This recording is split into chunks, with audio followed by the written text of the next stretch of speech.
Hi, my name is Michelle with Books Cause Insomnia. Welcome to my channel. Today I'm going to be doing the Cozy Christmas Book Tag Movie Edition. I was tagged by my friend Deea at Novel Idea. What are your favorite holiday movies? Let me know. My favorite ones, I got some DVDs here that just immediately come to the top of my mind. I love A Christmas Story. I also like the two spin-off movies that they've made for this one. I like Scrooged, Christmas Vacation, which I'm actually wearing a Christmas Vacation shirt right now. Why him? Holiday in Handcuffs, which is this one. I love this movie. I watch it every year. And then Emmett Otter's Jug Band Christmas. It's also got one of my favorite characters of all time, Kermit the Frog, is in this. Emmett Otter's mom reminds me of my grandma, and it's just a nice, cozy way to get in the holiday spirit every year. As far as the tag questions go, number 1, The Santa Claus. Recommend a book about family. I recommend The Dutch House by Ann Patchett. This book is about Danny and his sister Maeve and their experiences growing up and also their lives after their children. It's a book that spans pretty much their whole lives, I think, if I remember correctly. But I love this book. I'm looking forward to rereading it. Also, if you're interested in reading this, I recommend reading it physically, but I really also recommend listening to the audiobook. Tom Hanks did the audiobook, and he did a phenomenal job of it. Number 2, The Grinch. Recommend a book about the redemption of an unlikable character. I'm going to say The Girl on the Train. I did not like Rachel in the beginning of the book. I thought she was kind of pathetic and weak and, well, disturbing. But by the end of the book, I really understood who she was and why she was the way she was. And I really did change my mind about her by the end of the book. Number 3, The Polar Express. Recommend a book about travel. The book that immediately jumped out at me when I was thinking about this prompt was Frankenstein by Mary Shelley. Victor spends so much time in this book traveling, and there's a lot of time spent describing the different areas that he is in. And I just, to me, it's a book about travel. I mean, aside from the other stuff that the book is about. It's a really beautiful book, I think. Number 4, Home Alone. Recommend a book about a character who faces challenges on their own. I immediately thought of Cackle. This book is about a woman named Annie who gets dumped by her long-term boyfriend, and she decides to accept a new job in a new place where she knows no one and just move and start over and try to get adjusted to life in this new town, try to get friends and get a sense of community. And she's doing it all by herself. And she really grows a lot as a person throughout the book. It kind of has a teen witch feel or a fairy tale kind of feel to it. I would not really say it's a thriller. Maybe there's a little bit of thriller sprinklings towards the end of the book, but it is really good. And if you have any interest in reading it, I highly recommend this book. Number 5, The Hallmark Christmas Movie. Recommend a book that you find cozy. This is my favorite cozy mystery book by my favorite cozy mystery author. It's The Diva Spices It Up. And in these books, Sophie has this very quintessential life where she's got this beautiful house and she lives alone. She is a little bit overweight. She's not worried about trying to be perfect. She's got a bunch of friends and they all live in her neighborhood. So they get together a lot and have dinner and dessert and coffee. She has endless amounts of food in her house to make all these delicious meals. Over the years reading this series, I would say she probably has about 20 different sets of dishes, because she's always pulling out different dishes and mentioning the brand and the pattern. And I love looking them up, but they're always different. And I know it's just part of the fun of the book, but how she has money for all these things, this house, the food, I'm not sure. But the sleuthing part of it is also a very fun thing. Her lifestyle and her friends and the connection that she has with people and her pets. She's got a dog and a cat. That's what I find so cozy, though. And reading about the cooking and everything, I just love this series. Number 6, A Christmas Story. Even though I've given this movie a couple of chances, I can't enjoy it. Well, you know I do. I just showed it as one of my favorites. Recommend a book that you didn't like the first time around and tried to reread it a second time. Did you like it better the second time around, or did you still DNF it? The book that I immediately thought of was Wuthering Heights. I tried to read it in high school, and then I tried to read it again about a year ago, and I hated it equally both times. I don't know why. I know, I'm sorry, a lot of you do love that book. But I just don't get it. And I figure I will try again in another 10 or 20 years to read it and see if maybe I like it more then. Number 7, National Lampoon's Christmas Vacation. Recommend a book that always makes you laugh. Well, this book I've read a couple times. This Is Where I Leave You by Jonathan Tropper. And this was made into a movie. The movie's okay, but the book is way better and I think a lot funnier. It's not a funny subject. The main character, Judd, has to go back home and spend a week with his family after his dad dies. They're together for a week because they have to sit Shiva. And it's just the different things that arise from it are pretty funny, in my opinion. So it's kind of like a family comedy, but I really did enjoy it. I thought it was funny. I've read it more than once. Number 8, A Miracle on 34th Street. Since I like the remake better than the original, recommend a book that is a retelling of a classic. Or, since the film is about belief, recommend a book about faith in something. I had to really think about this one. I don't know of a retelling of a classic that I've read. Or have I, and I just didn't know? Or maybe I forgot. I'm not sure. But the one that I thought of was a book about belief.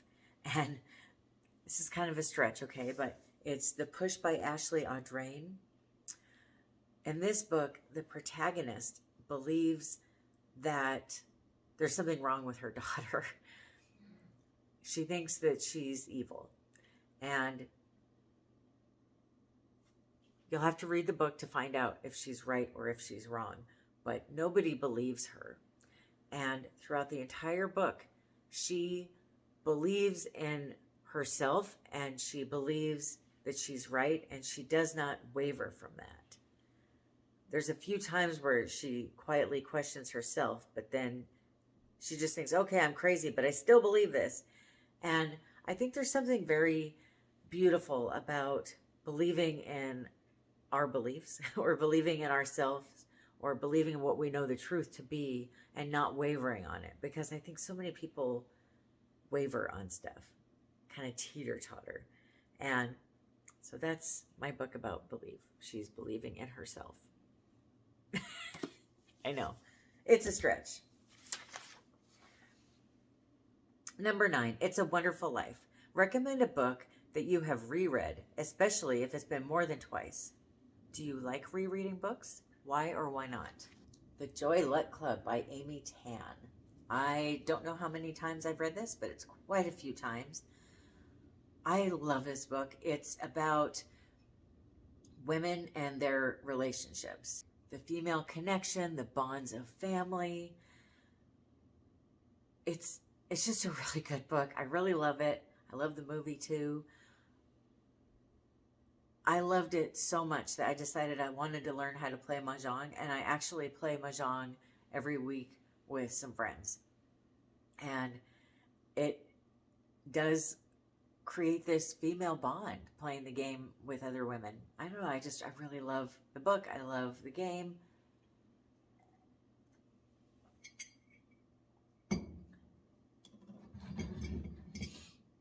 I love how much the book inspired me to learn something new and make it a regular part of my life.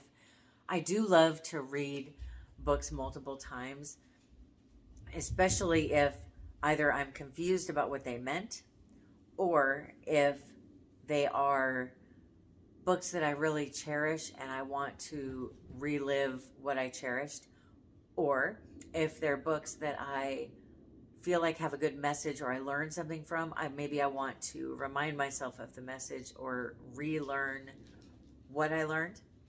I also think it's nice to read books again years after I've read them to see if I still feel the same way about them, because I think part of being human is learning and growing, and sometimes I have found when I come back to books years later, I don't feel the same way about them that I did the first time. And I think that's a good thing. I think it's okay. There's other books that I just keep feeling the same way about. Number 10, The Nightmare Before Christmas. Recommend a scary book. I'm pretty sure this was the first horror novel I read as an adult. I mean, yes, I read R.L. Stine and Christopher Pike in high school and B.C. Andrews. But as an adult, all these years later, the one that stood out to me that really got me back into reading horror novels was Horror Store. I thought this book was so good. And it's so creative, the way it's got all this fun IKEA-esque stuff in it. And the author ties each of the chapters into different pieces of furniture. I just thought it was a good, fun book. It was easy to read quickly. It was a fun nod to working in retail, which I did for years. And I also thought it was scary. Number 11, Elf. Recommend a holiday book. It can be a book about any holiday, not just Christmas. I'm actually going to go a step further and just recommend a whole series. I really love this year-round Christmas mystery series by Vicki Delaney. I just grabbed one of them. The first book in the series is Rest Ye Murdered Gentlemen, and I couldn't show you that one, or it wouldn't do it justice to show it to you because it's an art copy, but it's the kind that doesn't have the actual cover that the published book is going to have.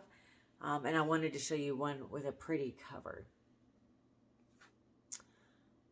This series is about a woman named Mary who lives in a town. I think is it called Rudolph, New York.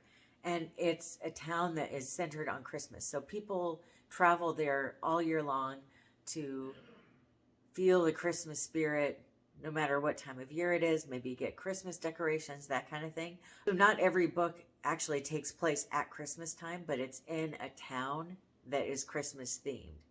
And she owns a gift shop. I love this whole series. I think it's really wonderful.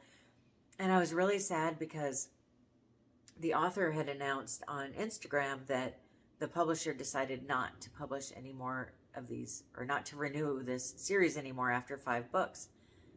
And I was so sad because I really do love this. I've read every book in this series more than once now. And then she announced recently that they picked up more books in this series because so many people complained. I'm so excited for the next one to come out. So I guess sometime soon I should reread the whole series again, or at least the last one, to get ready for the new one. Number 12, A Christmas Carol. Recommend your favorite classic book. That's really, really hard for me to say because I love classic books, and there's a good couple handfuls that I love, and I love them all in different ways. But the one that immediately comes to mind that I think about the most, that touched me the most, that just really meant a lot, and that I probably think about a lot at this time of year as well, is Little Women. This book is just so comforting because it's about a family and each of the members of the family, all the sisters, their stories. And to me, it's a book about different chapters of our lives and how things don't always go the way we want them to go. There's a lot of ebb and flow to the book and to each of the characters' lives. And to me, the overall message is that things end up always being okay, even if they don't go the way we planned or the way we wanted them to go. But I just find it to be very heartwarming and beautiful. And I read it exactly a year ago. It was the first book I read in January last year, and I'm still thinking about it, which is a mark of a really good book in my mind. Bonus, tag some friends who love Christmas. Well, I don't have that many friends on YouTube in the book world, but the ones I do have, I'm not really sure if they love Christmas or not. I know Deea, the one that tagged me, loves Christmas, and I know my friend Kristen at Enter the Book loves Christmas, so I will tag her, and she's the one that sent me this book, actually. So Kristen, you are officially tagged. If any of my other YouTuber friends love Christmas and want to do this tag, please feel free to do so. And you can go ahead and tag me so that I can watch your video. That would be wonderful. Please let me know down in the comments what your favorite Christmas movies are, what you thought of any of my answers, or whatever else you want to comment on. Thank you so much for watching. I hope you have a wonderful rest of your day or night and a wonderful holiday season. Merry Christmas, Happy Yule, Happy Hanukkah, whatever you celebrate. I hope that you enjoy it. And if you don't celebrate anything, I still hope that you have a wonderful week and happy reading. Bye.